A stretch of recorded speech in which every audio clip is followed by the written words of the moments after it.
আমাৰ বিদ্যালয়ত আজিয়ে শাক পাচলি খেতি কৰা নহয়। আমি আজি 10-12 বছৰ আগৰ পৰাই আমি এই বিদ্যালয়খনত শাক পাচলি খেতি কৰি আহিছোঁ।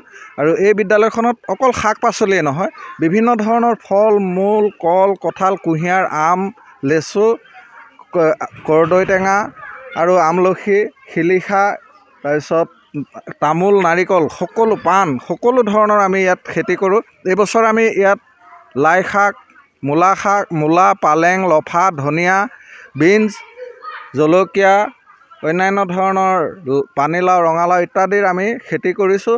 এই খেতিৰে আমি ছাত্ৰ ছাত্ৰীসকলক দুপৰীয়াৰ আহাৰত কিছু খাদ্যৰ যোগান ধৰাৰ উপৰিও এই শাক পাচলিবিলাক কিনো ছাত্ৰ ছাত্ৰীক কেনেধৰণে কি কৰিব পাৰি চিনাকি কৰাই দিয়াৰ ওপৰত, অকল শাক পাচলিৰ চিনাকিয়ে নহয়, ফল মূলবিলাকো আমি তেওঁলোকক একে ওচৰত আনি দেখাই পেলাই তেওঁলোকক চিনাকি কৰাই দিব পৰাৰ ব্যৱস্থা কৰিছোঁ। আৰু সেইধৰণে আমি প্ৰতি বছৰে ইয়াত আমি শাক পাচলি, ফল মূল ইত্যাদিৰ খেতি কৰি আহিছোঁ। আজি এই কিচেন গাৰ্ডেনখন জিলিকি উঠিছে।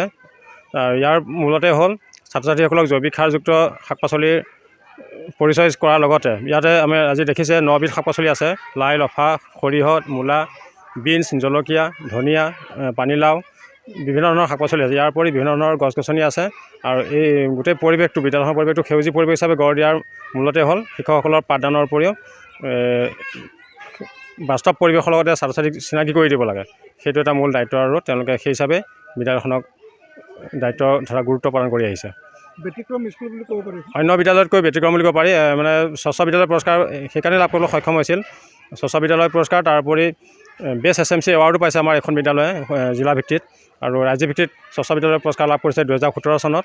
আৰু ইয়াৰ মূলতেই বিদ্যালয় কৰ্তৃপক্ষ অধিক উৎসাহী হৈ বিভিন্ন ক্ষেত্ৰত বিদ্যালয়খন সম্পূৰ্ণভাৱে আগুৱাই আহিছে। তাৰে ইয়াৰ পৰিচয়স্বৰূপ।